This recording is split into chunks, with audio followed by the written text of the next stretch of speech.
Now let's get back to domestic affairs. The American Jobs Report and the report on where the economy is heading is showing dangerous warnings. Let's take a look. The economy is sputtering. We learned this morning that job growth in the past 3 months has all but ended. There were just 22,000 new jobs created last month. And new revised data showed the economy actually lost jobs in June, the first time that's happened since President Trump's first term, back when most of us were still in isolation during COVID. And unemployment ticked up to 4.3%, the highest in nearly 4 years. An economy that's stalling out is bad news for any president, but particularly for one who got back into the White House in large part because of what voters saw as his economic acumen. When President Trump didn't like last month's jobs report, he fired the head of the agency that compiles it. This morning, he placed the blame on his economic nemesis, the Fed chair, Jerome Powell. Jerome, too late Powell should have lowered rates long ago. As usual, he's too late. Yeah, Dana, look, this was another brutal jobs report, and this really suggests that after years of historic resilience, the job market is facing some serious trouble right now. I mean, hiring has basically stalled out to almost nothing, right? Just 22,000 jobs added during the month of August. That is a fraction of what economists were expecting. It's crazy to think that not even a year ago, back in December, the economy was adding 300,000+ jobs. Now we're not even 10% of that. And as you noted, we saw that June was revised lower to show that for the first time since COVID, the U.S. economy actually lost jobs. So that ends this nearly 5-year streak of uninterrupted job growth. That was the second longest streak in American history. It's now over. And then the unemployment rate. Look, this is not my forte, but from what I understand, at least like through anecdotes and through what I have seen with all the discontent, it doesn't even feel like those jobs that are supposedly new job opportunities, new job openings, people looking to hire employees, any of that is even real. Like I've seen no evidence to whether or not that's even a real situation at all, and all evidence to point to the contrary. So you mentioned that ticking up from 4.2% to 4.3%. That's not high per se, but it is the highest since late 2021. And Fed Chair Powell, he has said that that's the number one indicator that he's looking at for evidence of weakness in this job market. I think that we shouldn't rule out the possibility that this is just a slow patch and the people are about to find out that the Biden economy was good. It was the world economy that wasn't. Now you'll have a bad U.S. and world economy. No, it wasn't even good. The U.S. economy wasn't good necessarily. It hasn't been good. The metrics that we look at, the metrics that we examine to figure out whether or not a liberal capitalist nation's economy is good is already distorted. It's already out of whack. If the U.S. economy was always good, because it was great under Obama, right? Post 2008, post recovery, it was great under Obama. So why did people turn around and vote for Donald Trump the first time? This is a question that one must ask themselves.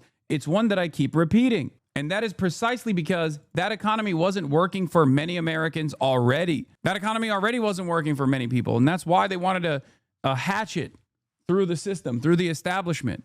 They wanted to destroy it with the hopes of rebuilding. They took a shot in the dark at someone like Donald Trump, who was implementing some populist and dare I say, fake left economics in his campaign. I mean, it's a lie, right? And it obviously clearly was a lie. We know that it was a lie because he didn't legislate that way for 4 years. But the economy wasn't good then either for many working class Americans. And then it got significantly worse during COVID. And then there was another recovery period post-COVID where people were saying, well, you know, metrics look good. Metrics look good. Metrics look good. What are you talking about? It looks good. It's a vibe session. It's a vibe session. You guys are wrong. You guys are wrong over and over again, which led to a lot of animosity amongst the working class Americans who then said, no, f you. I'm going to go with a guy who says the real solution to this is to obviously deport 12 million migrant workers. Now, of course, that wasn't a solution at all. But in the absence of a party with a clear vision, with a clear agenda that addresses the real problems that people were experiencing, people once again took another shot at the dark at the racist guy. And we are seeing the outcome of that. We're seeing the predictable outcome of that, one that I have warned against over and over and over again. Because remember, when we look at the unemployment numbers that are at 4.3%, that's not the entire story. Like I said, a lot of the metrics that we look at, unemployment numbers, for example, or the GDP, they don't show the reality. They don't show the full story. Or we look at the stock market. The stock market is doing great. At a time when there are mass layoffs taking place, the stock market is doing so great. Why? Because they're eliminating redundancies. They're going to make up for it with AI.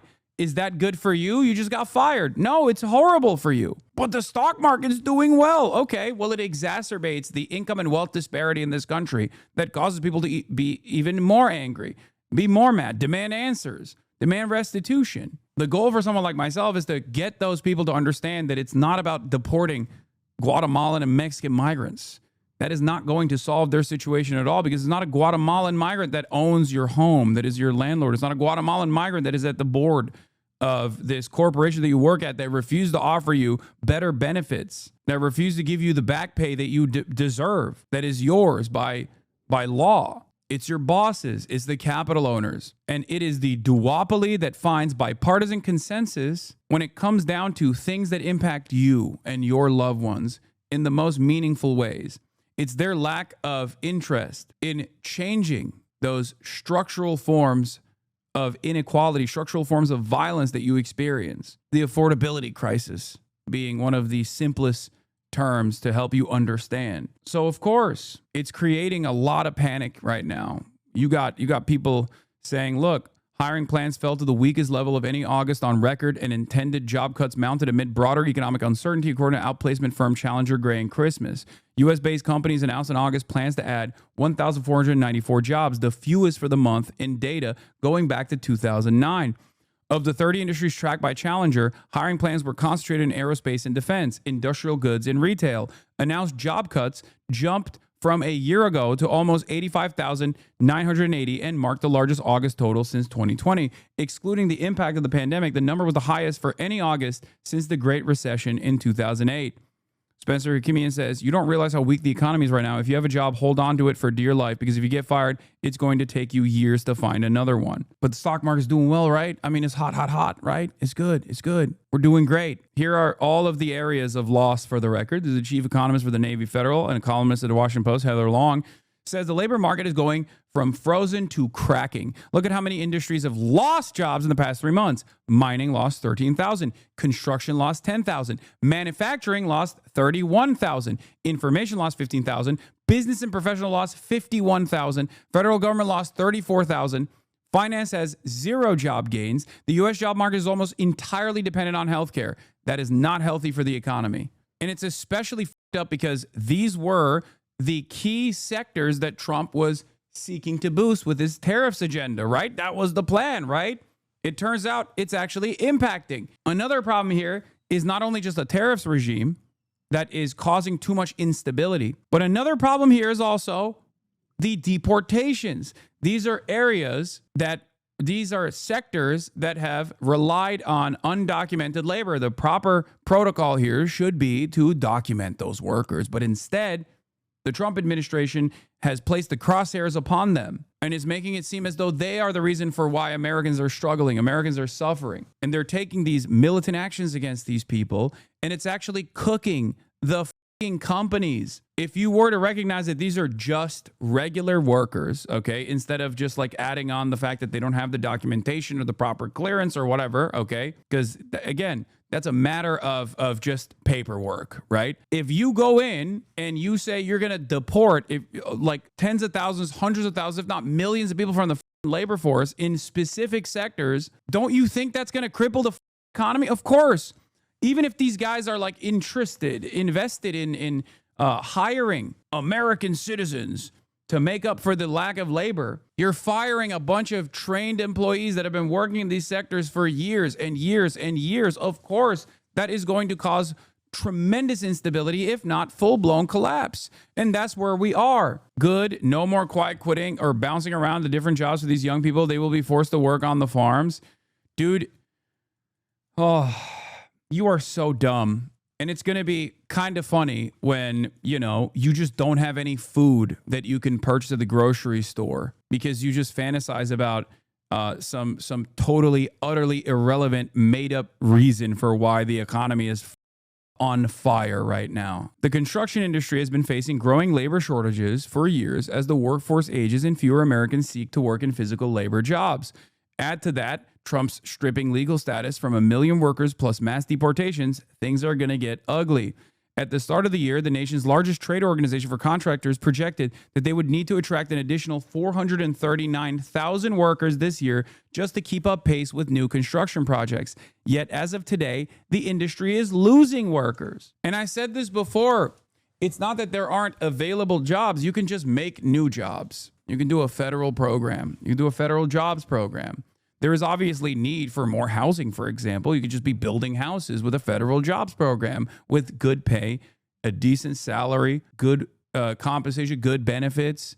The issue, however, is that people don't want to do that. People don't want to offer that. The government doesn't want to intervene in the market because that market intervention would actually harm the profit seekers and their primary interest, which is to improve their profit margins. So the only thing the government is doing is creating a new sector, the Gestapo. That's it. Instead of creating a federal jobs program that actually solves some of the material issues that Americans are facing, like the explosive housing market, we're instead creating a totally unaccountable, unconstitutional Gestapo force, a secret police force in the form of ICE that is at the mercy of whatever the this goddamn president wants to do. This is truly terrifying. And once again, for people who fantasize about the mythological, backbreaking work and the honor and service of that sort of thing, people who don't want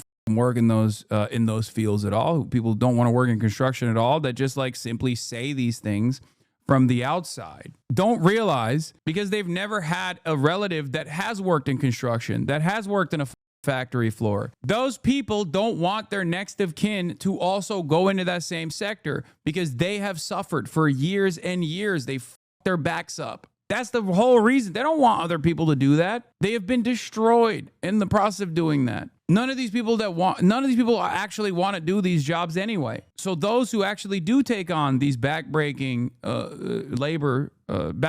jobs should be paid adequately. They should get the proper clearance, the proper authorization, the proper documentation. They shouldn't be cast aside and discarded to make some of the dumbest, most racist motherfuckers in American society feel as though things are actually going well. Because that's all this is. It's to make the dumbest people in the United States of America feel comfortable that there is at least like someone who is worse off than they are. In the same way that in the Reconstruction era, the powerful entities turned around and said, hey man, look, you're white working class, you're poor as but at least you're not black. At least you're not black. There's always someone you can look down at, you know? A separate industry organization wrote in July that mass deportations and harsh immigration policies like stripping workers of status are likely going to further exacerbate the labor shortages in the construction and cause labor costs to rise 4 to 5% unless there are mass layoffs. Economic growth will continue, but risks of inflation and recession are high. Higher tariffs will raise costs, invite retaliation, may disrupt supply chains. Harsh immigration and deportation actions will worsen construction labor shortages.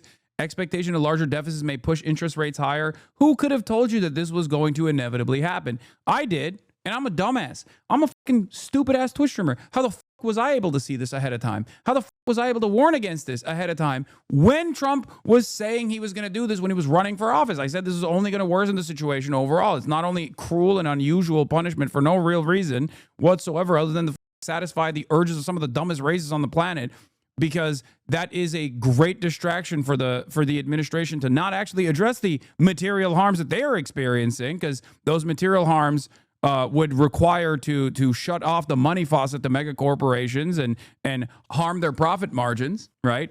Any kind of initiative in the direction of socialization is going to harm profit margins, right? And you can't do that. So you have to create this mass distraction to make it seem like immigrants are actually responsible for all the pain that you're experiencing. And then you just keep hitting that note over and over again. And you keep pushing this button over and over again, even if it destroys the economy. Increase in both youth and black unemployment, now at 7.5%, the highest since October 2021, suggested the crackdown on immigration has not created a more favorable job market for the more vulnerable components of the U.S. labor force. Unemployment rate for 16 to 24-year-olds is now at 10.5%. Once again, this is not the whole story anyway. The unemployment rate and the way that you understand it is not the entire story. There's an underemployment crisis here as well. Here is Mike Conzal, Senior Director, Policy and Research at Economic Security Project. It's a bad number, the new numbers that just came in. Just 22,000 jobs, and with revisions, June went negative to minus 13,000. Worse, deeper into the data, you can see that the theory of Trumponomics is failing. It's not too late to change course, but it will require dramatic action they won't take. Let's dig in. They just narrowly dodged a 4.3% unemployment rate last month and got it this month. But these aren't rounding games. You can see a steady increase over the last 2 months. Maybe it's noise, but it's the highest in years, and given everything else, it's worrying. Here's the breakdown by industry. We already covered the breakdown by industry. It's like a lot of the sectors that Trump said he was going to bring back jobs to are the sectors that have actually experienced a tremendous amount of loss of jobs, manufacturing jobs specifically. They dropped almost as fast as the federal workforce. The first theory of Trumponomics was that tariffs would build up manufacturing work and federal workforce cuts that would free workers for them. Didn't happen. Better way to see that, the slowdown over the past 4 months versus 2024. This isn't then them rebalancing the labor market. It's a fall across basically everything. Manufacturing was also falling last year, and now following their healthcare cuts, medical jobs are finally slowing. Another less clearly stated element of Trumponomics was to bring back jobs for men. However, with tariffs attacking in those industries, men have lost 56,000 jobs over the past 4 months. This is CES data. Women have gained 76% of jobs in 2025 compared to the regular 50%. Meanwhile, another Trumponomics goal was to use deportation quotas to bring jobs back for native-born workers. But you guessed it, that's also failing. Amidst the broader weakening, the native-born unemployment rate is at its highest level since the pandemic. Fantastic. To show that the slowdown is broad, we can look at the diffusion index, or basically the percent of industries that are gaining jobs. It's now below 50% for several previous months, meaning more industries are losing jobs than are gaining them. That happens in slowdowns. Last month, they blamed the revisions, but revisions aren't driving these bad numbers with the baseline so low. And this month, you can't even blame the revisions because you put your guy in charge, right? It was the bad guy. It was the Brandon guy that was lying about the numbers. Now it's your guy. What the do you do now? But revisions aren't driving these bad numbers with the baseline so low, and revisions are one of the few cyclical predictors of oncoming slowdowns. They should learn from these numbers and turn pro-growth policies. It may not be too late. Their solution to this is, are you like, it's the same as the military, right? It's like, you want upward social mobility? Join the military. Go kill some 14-year-olds overseas, get f***ed up, and then maybe you can get free healthcare and a free college education so you can enter the job market that will literally give you nothing with 8 years 8 years after everybody else, all of your other peers went into the same job market, right?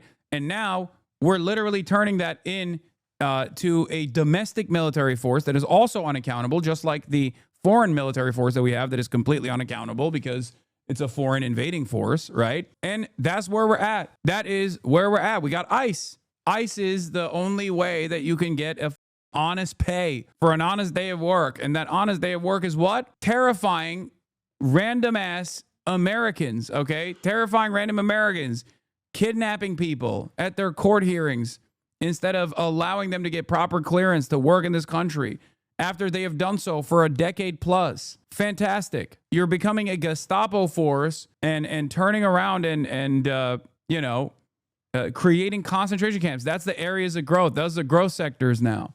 Awesome.